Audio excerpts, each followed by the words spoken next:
Hi everyone, my name's Tom Woodward, international event rider and current under-25 national champion.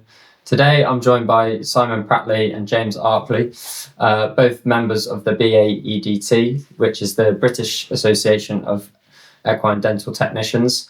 Today we're going to talk about all things equine dentistry, what the BAEDT is, and what could go wrong if you use someone who isn't registered with the BAEDT. So guys, please can you tell us a little bit about what BAEDT does and what being a registered equine dentist actually means? Do you want to start with that one, James? Well, I can do.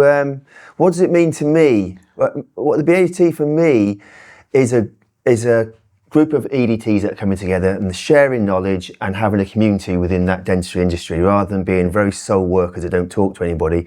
The association creates this lovely area, or safe space as you like to call it these days, where EDTs can come and chat, and I think that's a lovely thing. That's what association means for me anyway. Yeah, I think what I really like about the BAEDT is the association was set up 2001, I think it was. And it was basically, there was more and more EDTs coming into the industry, and it was a way of self-regulating the industry and setting a standard. So all the EDTs that are part of the BAEDT have reached a certain standard, and I think that gives a lot of confidence for the equine owners that they know if they're getting a BAEDT member, there is an industry standard of work. Yeah, and what kind of training or standards do the BAEDT registered dentists have to meet in order to join the association? So the other reason the BAEDT was set up, so nowadays we've divided up into three categories. We have a category 1 and a category 2 and a category 3. The category 1 is just very, very basic minimal dentistry. So sort of just filing off buccal and lingual cusps. The category 2 is an agreement we have with the British Equine Veterinary Association and the BVDA, which is the British Veterinary Dental Association. And they've set out categories that we can do. So we can use motorised equipment, we can do minor extractions with negligible periodontal attachments, wolf teeth. So the category 2 is sort of a step above what the category 1 can do. And in order to do those category 2 procedures, you've got to take an exam. Yeah. The third category is veterinary only procedures. So we have, in this country, we're quite lucky, we've got veterinary dental specialists that specialise purely in complicated extractions, root canals, root abscesses, stuff like that. Abscesses, fillings, sinus surgery, all the kind of stuff that, frankly, I don't want to be doing. I don't want to do, yeah. That's the way to put it. Yeah. I don't want to do it, yeah. Yeah. We leave that sort of really advanced stuff to the veterinary surgeons. To the veterinary surgeons, yeah. Perfect. And how does the BAEDT support horse owners and you guys as members of the association?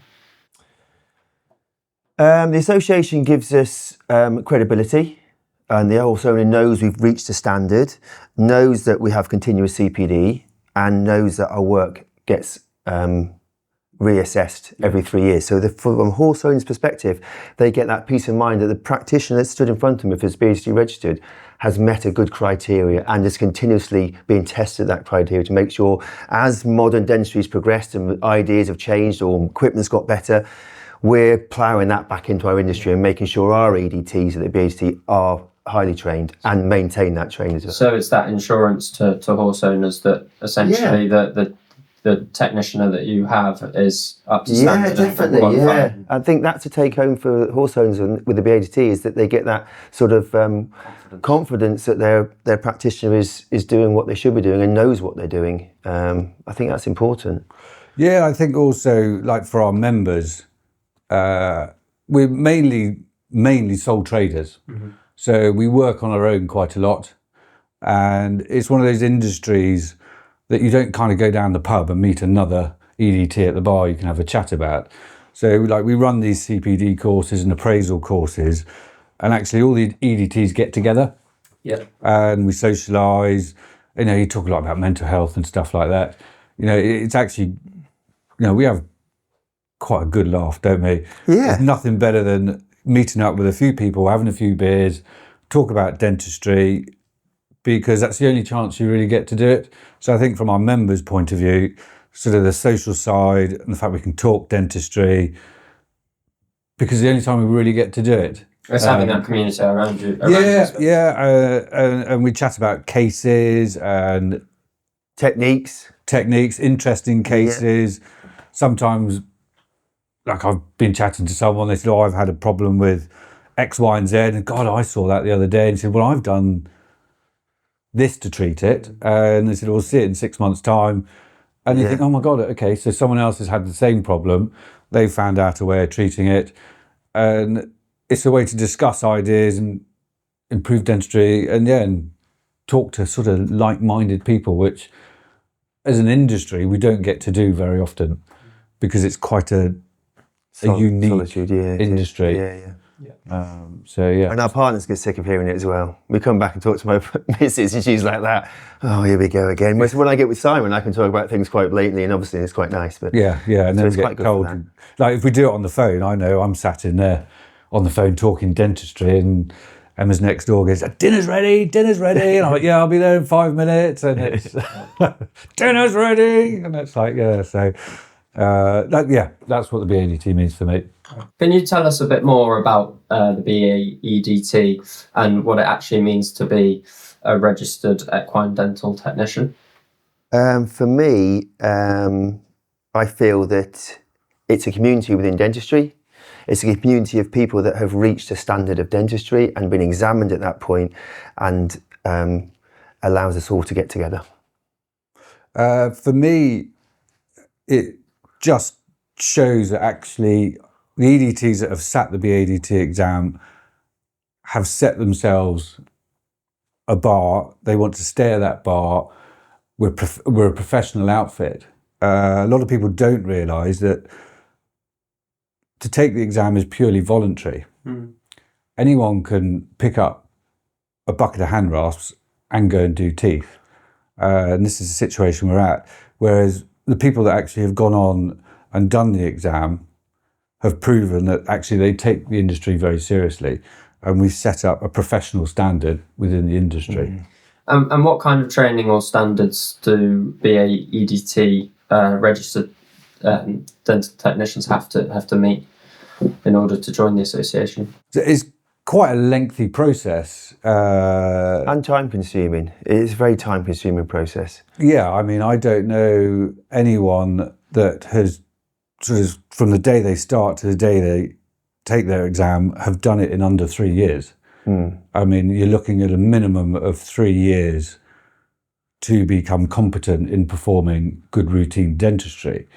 So to join the BAEDT, you have to sit an exam. But before you can even sit the exam, you have to do a 2-day theory course that's mandatory. You then have to gather 300 case studies. 40 of those have got to be what we class as an advanced standard, under sedation with a vet present. And then that then leads you on to your exam. So you have to submit all your case studies, a CV, 2 references from vets. So essentially this process just ensures that the quality of your work is monitored, and therefore, these EDTs, equine dental technicians, are almost, it's a case of making sure that they're at that standard to be able to perform. I think it just proves that they are serious about taking the exam. They're not sort of, dare I say it, fly-by-nights that just want to rub a few teeth for a bit of cash and move on to the next one. So that's the first stepping stone. You then have a theory exam, which lasts an entire day. So you have a written test in the morning, and that is everything from sort of basic horse health, digestive system, signs of illness, all the way up to nerves and anatomy of the head. And then you've got noting pathology and charting pathology on cadavers. And you have to pass that before you can even sit your practical exam. And then the practical exam's pretty stressful as well, isn't it, James? Very stressful day, yeah. Every candidate that's put forward has what we call front of house and back of house. Back of house is blind, so that the examiners in the back house only see the horse before and after, not who's done it or how they've done it. And the front of house, which is a vet and an EDT in the stall with you, is looking at everything from how clean your kit is and your biosecurity, all the way through to how you hold your tools and talk about pathology and plans and treatment plans and so on and so forth. Then the horse will go back to the back of house examiners, which is a vet and an EDT, again, to look at that horse after you've treated it blindly. On top of that, there's an external examiner, that helps make sure that decisions being made are balanced. Then everybody gets together at the end and we have a massive discussion about every candidate. So it's a real lengthy process, but an important one. And it's interesting because as an EDT, when I sat my exam, you think you're ready to take your exam. And actually, when you've actually passed your exam, you realise that if you had failed, there was good reasons, and actually now you're better for it as you go along the process. It's important. And how does BAEDT support its members and horse owners? How do we support our members? Well, we support our members with compulsory CPD, so making sure that our CPD is up to date throughout our turnover, a 2-year turnover on our CPD, plus our members get reassessed on their work to making sure that modern technology hasn't changed or their techniques haven't changed, and making sure they're working to industry standard as we feel fit. And we have lots of things like Congress, which we currently have lots of talks, socialise, and that's important as well. So that's how we support our members and horse owners. Yeah, I think the horse owners, if they have a BADT member, they know that they have reached a certain level of dentistry, which is beneficial to the horse. I think the continuous professional development, I've been in the industry now a long time, since 1997. I know, it's getting a bit bold on here. But the work has changed so much over the last 20 years with new research, new tools, and I think it's important that our EDTs keep up to date with the new research and the new way we do teeth. Like the modern way of doing teeth now is very, very different to how we used to do teeth sort of 12 years ago. And how we did teeth 12 years ago is certainly very, very different to how we used to do teeth 20 years ago, yeah. 20 years ago. It's an ever-evolving industry with the more and more research that gets done. I think traditionally it was a part of the equine world and veterinary world where not a lot of research was done. And I think it's been a very good thing, because people that were looking to do PhDs and things saw equine dentistry and thought, oh my God, there's been no research done in that area.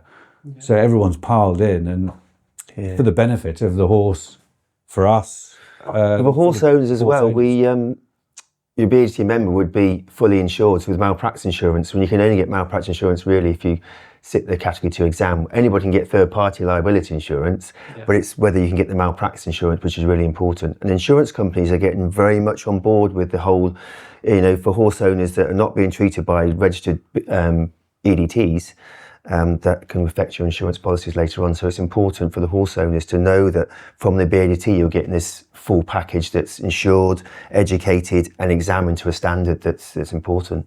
Yeah. Right. How did you get into dentistry, James, and what are the ways you can get into dentistry? Back in our day, because we're a little bit silvery these days, I'm obviously got more on top than Simon, just make that for notes. I got into dentistry back in the day. I actually went to America initially and did some basic training. Thought I was a bee's knees, came back to the UK and got involved with some very low level training with what was the BAEDT at its fledgling stages, and realised I knew nothing, and then so re-educated all again back in the UK using the BAEDT as a base. And that's evolved massively over time as well, because like we said, this association's grown in membership from, what do you say, 10 people to now 10 founder members, 200 probably now at the exam. it's changed massively now. For the last 10, 12 years, there's been an Equine Dental Science degree course down at Hartbury, which is students. It's interesting enough, at the AGM, we asked them to put their hands up if you'd done a dental science degree. And initially, as council members, we thought like 15, 20 people might put their hand up. 53% of the membership has done an Equine Dental Science degree course through Hartbury in the last 10 and 12 years, which I think is amazing. And that degree itself has evolved over time, because now it's been much more practical based, alongside with a mentor as well as sitting your degree course. So now education's a huge thing for our students. So I hope that answers your questions of this whole pathway through from nothing to what we have now as association, which is an amazing education train. Yeah.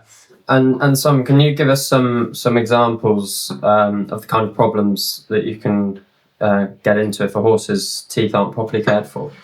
I think there's so many, but I think to be avoided, I think the key thing is to start them off at a young age. So even sort of the basic dentistry can cause ridden problems.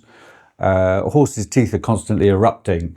And if you have any sort of minor conformation issues and overgrowth, once teeth start overgrowing, they can't correct themselves, hence where the EDTs come in, and we try and balance the mouth. And that, by doing that, you avoid ridden problems, you avoid eating problems. And if you can maintain a horse's mouth from an early age, the chances are when it gets into its 20s, it will have a good, healthy set of teeth. I remember when I started doing teeth a while ago, you generally only got called if there was a problem. So you used to see a lot of geriatric cases sort of in the late teens, slightly underweight, weren't doing very well. And 9 times out of 10, you'd open the mouth and the teeth would be almost beyond repair. So it's actually a welfare thing to maintain the... Absolutely. Like if you can stop these problems at an early stage, you can maintain the mouth. And sort of now, I don't know about you, James, but I'm sort of seeing horses in the mid to late 20s that have actually got very good dentition. Whereas 25 years ago, if you looked at a horse at 20, you'd be amazed if it had at least half its teeth. Yeah. And I'm sure it's down to the quality of dentistry it's had over a long period of time. You get things like what we call quidding, which is where they sort of try and chew their hay and it balls and it spits out, generally a sign of severe gum disease or a broken tooth. Horses can get ulcerated cheeks, so when they're being ridden, it's uncomfortable to have the bridle. There's so many things that you can avoid, basically eating disorders and behavioural ridden problems through corrective dentistry. Corrective dentistry. How can owners check if their dentist is registered with the BAEDT? That's really easy, because the BAEDT have a fantastic website which you can go to, and it lists all the qualified EDTs and vets that have sat the British Equine Veterinary and BVDA, British Veterinary Dental Association exam, and they're listed down there. But alongside that listing is also their location. So there's a big map of the UK. So if you click where you are, it will tell you all those dentists that are in that area. So it's really easy to find somebody that will reach your requirements. I think that's a really good point you've brought up, actually. Like we've talked a lot about EDTs and how we've got into the industry, but we're also lucky we're quite well supported by people in the veterinary industry that have actually got on board and taken our exam to prove that they also have met this required standard that we've set and Beaver have set and the BVDA have set. They've sat that exam and they're quite happy to work at the same level as us. And I think that's a really good point you've put out. Yeah. So you can check whether we are BAEDT members and we are EDTs, but also there are vets on that list that have also sat the BAEDT exam. What's one thing every horse owner should know about their horse's teeth? The common thing we hear a lot is my horse's teeth have grown. And actually, horses' teeth are hypsodont teeth, which means they're continuously erupting throughout their life. They have a shelf life, i.e. they're in the skull full size, but they erupt into the oral cavity over time. So actually, the mouth teeth are erupting all the time, not growing that people say, but it doesn't annoy me much, but a little bit. Oh God, there's so many. It's really fat, so it doesn't need its teeth doing. Classic. Classic. You get that a lot with smaller ponies, native ponies that are good doers. Just because they're fat, it doesn't mean that they don't need their teeth doing. And generally, by the time they start losing weight, because they're quite tough and they do quite well, you open the mouth and actually the teeth are really quite bad. Bit of a disaster. Yeah. Classic Shetland. Yeah. Shetlands don't need doing. And is there any common myths or mistakes people make when it comes to equine dental care? Yes, there's a few. One thing I find interesting is if you have your horse sedated, you get a better level of dentistry. That annoys me because actually it's about the practitioner and the equipment and the education that makes them good at dentistry, not the fact you're having your horse sedated. That's a real myth that lots of owners think, because I'm having horse sedated, I get a better level of dentistry. It's a load of rubbish. For me, personally, I think it's the whole power tool hand rasp debate. Like James I know uses a lot of power tools. I myself are predominantly hand rasps, and I always give the example, if you gave me a set of farriery kit and told me to bang a shoe on, I could do untold damage. Whereas if you give that to a farrier, he can work miracles. It's a little bit the same with the equine dentistry. I think it's the people that are using the equipment, not the equipment itself. Yeah. That's one of my... That comes down again to BAEDT registered EDTs. They are people that are educated, whether they're using power tools or hand floats, they're educated in that field to be able to use them properly, and that's what it's all about. Absolutely. And you can't do all your horses one way and you can't do all your horses the other way. Sometimes you've got to get the power tools out, sometimes you've got to get a hand rasp out. Yeah. It's just about having that overall balance. And if horses could talk, what do you think they'd say about their equine dental appointments? Not a lot when the tools are in the mouth and the gag's on, but I always find it's the owners that always go, oh, I hate the dentist, and they presume their horse will. But I know about your experience, but I find every day I do dentistry, and this is the truth, every day it amazes me that the horses stand still and let you do it, because it's quite invasive, and yet they stand there and they're quite happy with it, and the owners are going, oh, that must be awful for them, and that, well, he's not reacting, it's perfectly acceptable. I find it amazing. I have a mild, medium, major phobia of the dentist, ironically. And for me, I think when they ask me, oh, I'm amazed horses like it, sometimes, if they're well behaved, I get the owners to put their ear to the jawbone, because the majority of the horse's head is actually hollow, with the sinus cavities, the oral cavity, and the vibrations must reverberate inside their head, so it must be really quite noisy process for them. And again, they just don't seem to mind. They're very stoic, and I think because people are getting it done from an earlier age, the work is becoming less invasive the more they get done. Like, we go back to the myths. For me, another one that annoys me is, they only need doing yearly. For me, I prefer 6 monthly, because the work you do is less invasive. You're actually taking less tooth off in the long run, because you're not having to correct problems that are in the mouth. Exactly. And they're seeing you more often. The lovely, the exposure to a dentist sometimes in a horse's lifetime, if you're only doing it once a year, it might only be 20 times. But actually, when you're seeing them more regularly, it's a bit more like when you see a farrier. The horses get used to that process, and it's quite simple. And we're starting them younger, which is brilliant. Even though you might be titivating real small areas and just working with a baby by putting the gag on, maybe, but it's about that interaction from day one, so it becomes a normal process. Yeah. Where do you see equine dentistry going in the future? I think for me, I would love to get it to a point where anybody that looks in the horse's mouth has sat some sort of formal exam. I find it slightly disappointing that I know there are still horses out there receiving substandard dentistry. So yeah, across the board, EDTs, vets, everyone that wants to do teeth sits that formal exam. I think we're very lucky as EDTs, if we do come across a problem that's beyond our remit, we have the ability and the freedom to then refer it on to a specialist, which is, for us, is great. And we know that horse is getting the best care. I don't know how you feel, James. Yeah, I echo your views. I think education is the key. I think that legislative change in the country, making sure that we know that our future is as an EDT is still there. But I think education probably is the way forward. Yeah. The legislative point you made actually is brilliant. We've not even touched on that. Like we're saying, under common law, anyone can do basic dentistry, and that's key thing to change, which we have been trying to do for the last 25 years. Yeah.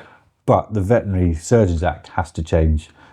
And for the Veterinary Surgeons Act to change, it has to go through Parliament.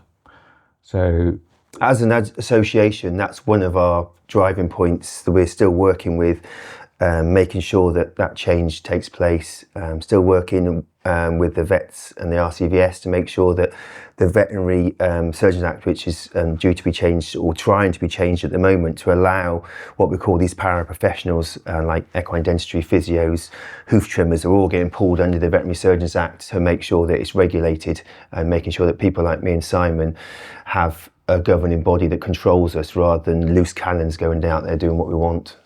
Which is great because we already work to a great code of conduct, so it's easy for us. But for those people that are doing it cowboy style, that will have to change, which is really what we're aiming for. Every person that touches a horse's mouth has to sit a baseline exam, and that's where we'd know the general public and the horses would have better welfare. I think the one more, probably the last thing, and that is actually continually educating the horse owner public. Yeah. Because again, a large majority, unfortunately, don't even really know we exist as an industry and as an association. And I'd love it if we were able to educate the broader public better. Thanks so much, Simon and James, for joining us today. And to everyone for listening in. Remember, if you want your horse happy, healthy and chewing comfortably, to always ensure that your dentist is BAEDT registered. And in order to check if they are or not, head over to the BAEDT website.